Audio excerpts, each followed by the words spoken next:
I just finished my latest new construction home, and this isn't my first one. After building a few semi-custom homes, I've learned something most people don't figure out until it's too late. Whether you're building a fully custom, semi-custom, or choosing from a builder's standard floor plan, the same rules apply. And it's really not about the upgrades, and it's really not about the finishes. It's about how you actually live in the house every single day. And in this video, I'm breaking down what I got right, what I'd change, and what I think you should be thinking about before the walls close up. Everyone gets obsessed with the fun stuff: quartzite versus granite, cabinet colors, fixtures, flooring, and those things matter. But none of it matters if the house doesn't work for how you actually move through the house through your day. And that's the lens I used in building this home, and that's the lens I'm using today. But before we get into it, if you're thinking about building, buying, or considering new construction here in Florida, hit subscribe.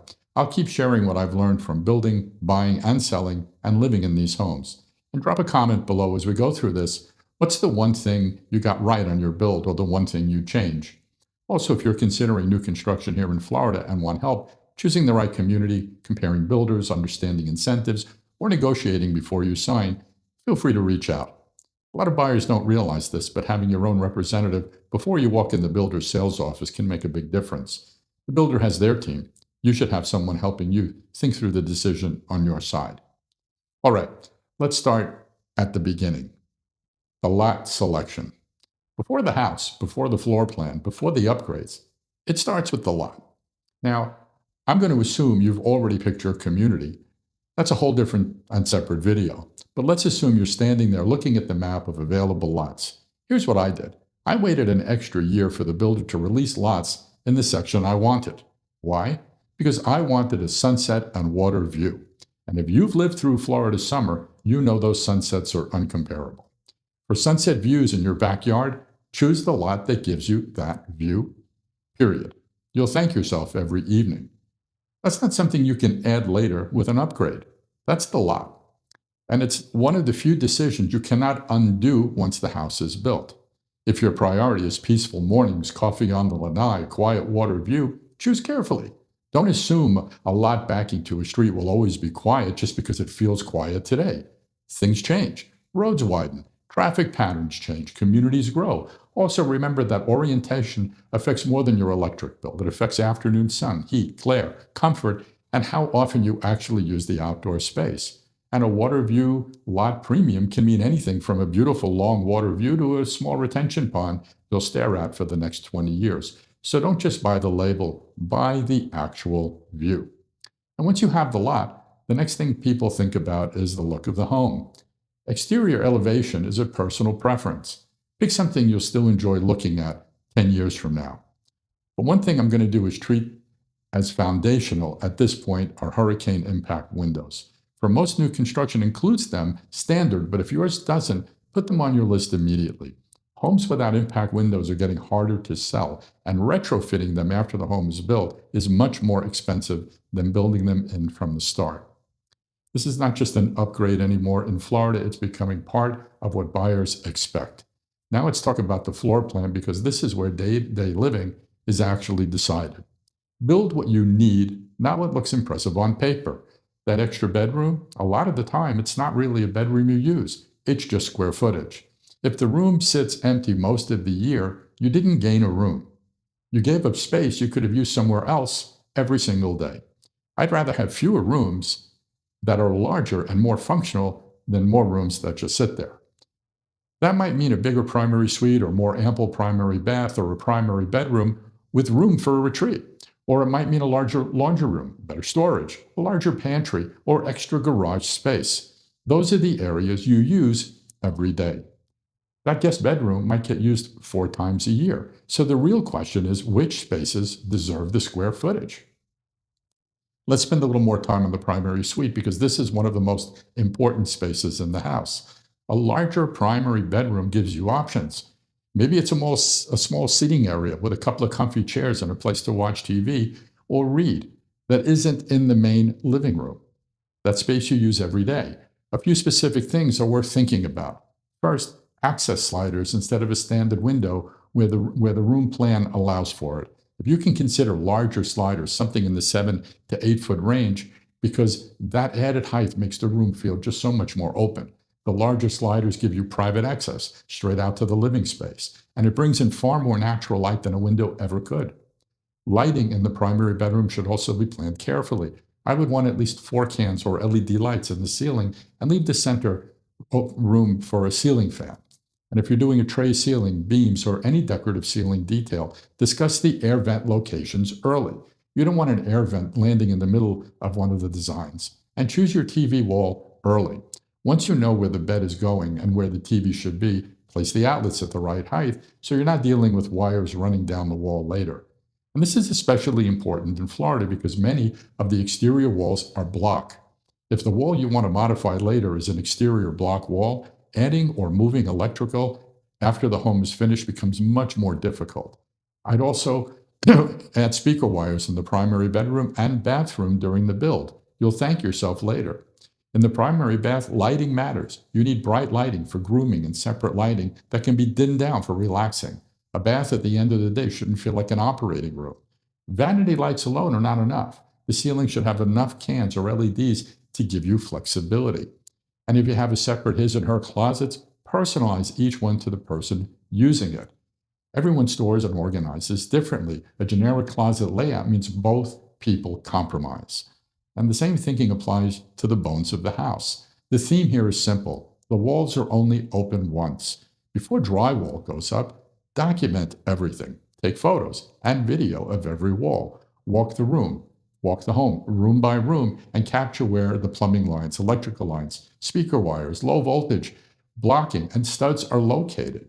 You may not need those photos right away, but later when you want to hang a TV or add cabinetry or mount something heavy or troubleshoot an issue, understand what's behind a wall, you'll be very glad you have them.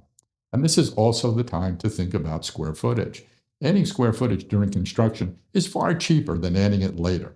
And if you think you may want a larger primary bedroom, a larger laundry room, a deeper garage, or an extended lanai, this is the moment, not 2 years after you've moved in. And the garage is a perfect example. In some homes, you may only get a standard 2-car garage.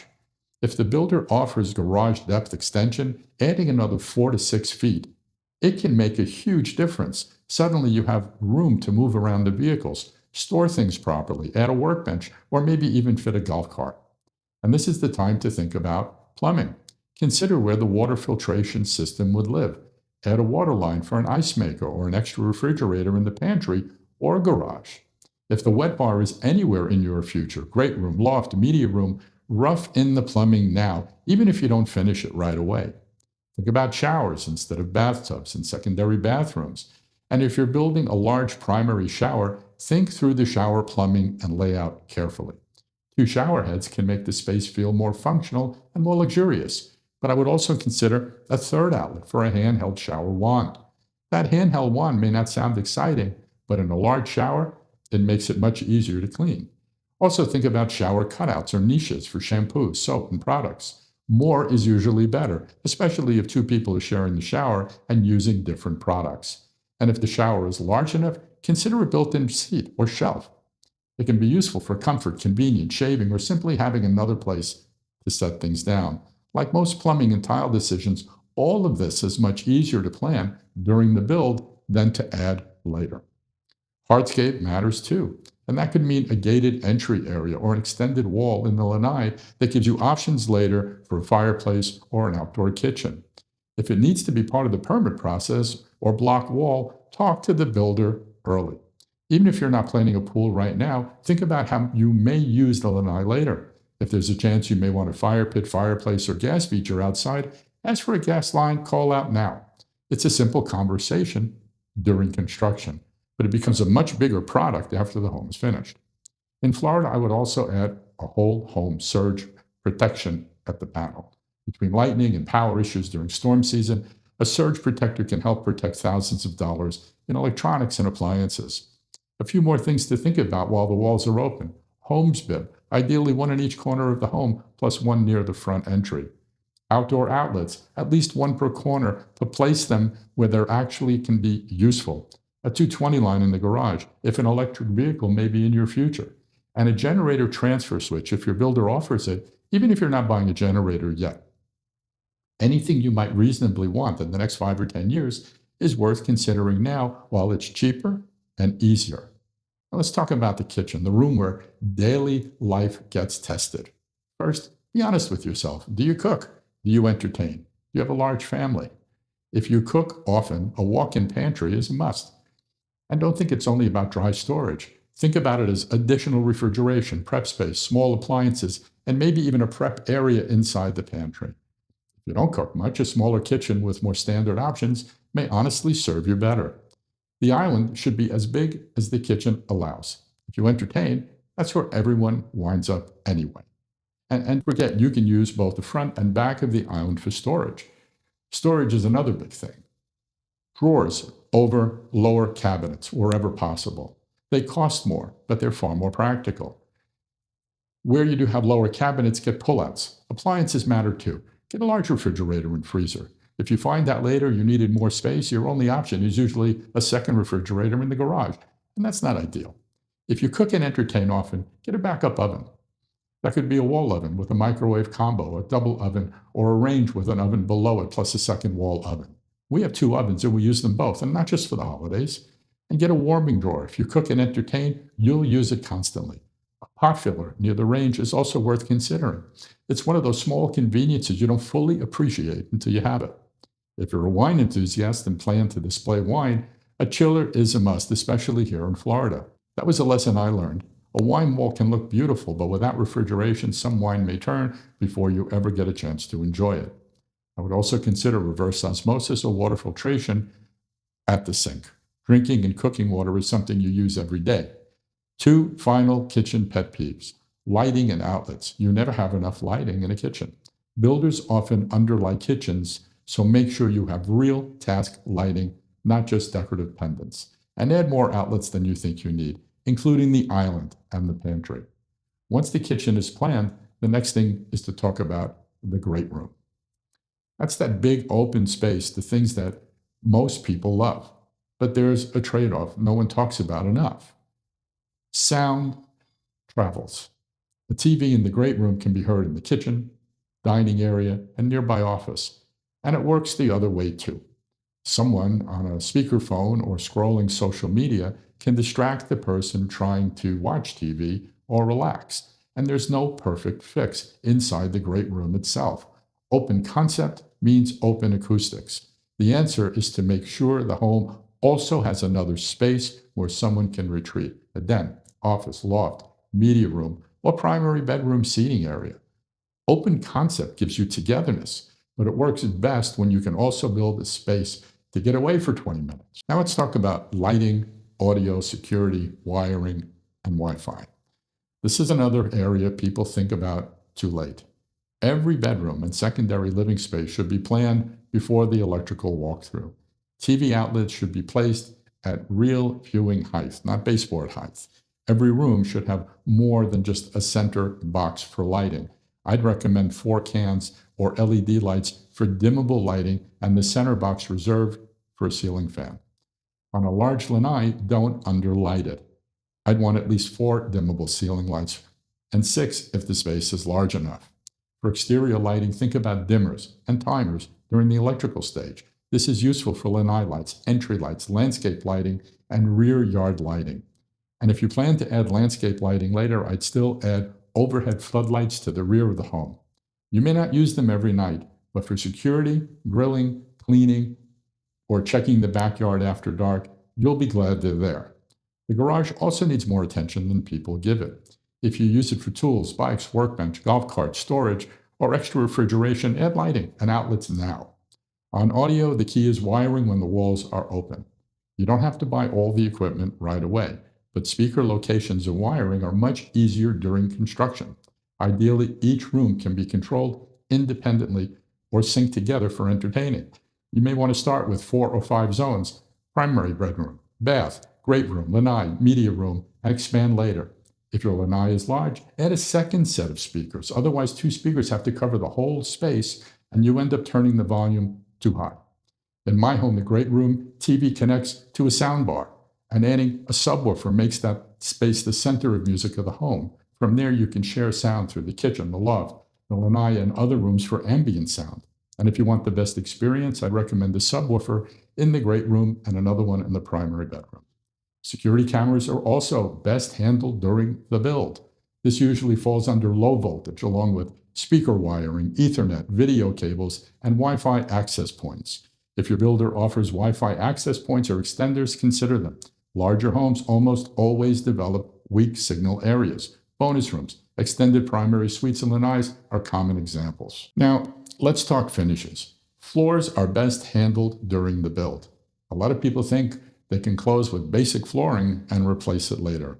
Usually that ends up being more expensive. Now you're paying for the removal, disposal, and new installation. And realistically, you can't close without floors anyway. In Florida, carpet on the main floor is not desirable. Between humidity, sand, pets, pool traffic, hard surface flooring is the better choice. Countertops and backsplashes are next. Quartzite is more desirable today because it comes in many colors and many patterns. Rare high-end granite can still be beautiful, but it's usually best used as a statement piece. Backsplash is where people sometimes go too far. Remember, you'll see it every day. Choose something pleasing, not over busy, and make sure it works with the rest of the home. Feature walls, beams, tray ceilings, wainscoting are all personal design choices. But if you have very tall ceilings, I would strongly consider doing those upgrades during the build or before you move in. Tall spaces often require scaffolding. In our case, we have a 23-foot ceiling with a feature wall with 48 by 48 inch tile running floor to ceiling. I cannot imagine doing that after moving in. If it requires scaffolding, mess, or major destruction, try to do it before the house becomes your living room. Closets and window treatments may not sound exciting, but they make a big difference once you live in the home. Closets are worth handling before you move in. You may pay a bit more through the builder's subcontractor, but you'll get help thinking through what you actually need instead of guessing later. Window treatments are personal. In one home, we had wood shutters throughout. In this home, we chose fabric shades, which feel more modern. The big decision is whether to motorize. Motors add cost to an already expensive item. We motorized all and left others with rechargeable wand-operated function, and it's actually my preference. But detached remote is nice when you want to operate several windows at once, but the wand-operated rechargeable is often simple and practical. Now let's move outside. Here in Florida, the outdoor environment is as important as the inside of the home. And don't let anyone tell you that you won't use your outdoor spa. If you build a pool without a spa, I'd still include a heater. A home with a pool and no heater is much harder to sell. Design a pool and a spa area with aging in place in mind, not because you're old or too old to enjoy it, but because good access makes getting in and out of the pool and spa easier at every age. Also pay attention to the overall design. More contemporary resort-like outdoor spaces tend to feel more timeless and more valuable. And when it comes time to sell, the pool in a night area can be one of the most important assets the home has. Add ambient sound with a small water feature or small waterfall. It relaxes the space and can help drown out the neighbors. And make sure you have proper drainage is built into the pool deck. In Florida, heavy rain is not a maybe, it's part of life. Choose pool colors and tiles that coordinate with the rest of the home. The outdoor space should feel intentional, not like an extension of the interior. And a few specific things: allow enough room for chaise lounges. Place the spa to take advantage of the best view. Position a TV where it can be seen from multiple angles. Add at least one outdoor ceiling fan and two if the lanai is large. And avoid placing pool equipment on the same side of the home as the primary bedroom if possible. And consider a heat pump instead of a gas heater. Build the lanai as large as your budget allows. Push it to the edge of the lot. If you're considering an outdoor kitchen, roughen it now. Hot and cold water, drain, barbecue vent, dedicated outlets, gas if available, and a TV rough-in. And remember, most pool decks in Florida are pavers, not poured concrete. I choose a pool area paver that's different from the driveway paver out in front. Now, the outdoor kitchen I could talk about all day because I cook quite a bit, but think carefully about the equipment. We chose non-traditional setup without a barbecue. Instead, we have a griddle, sink, power burner, refrigerator, and a hood vented through the ceiling. For us, skipping the barbecue works well because there's no residual smoke staining the walls, the tile, or the granite.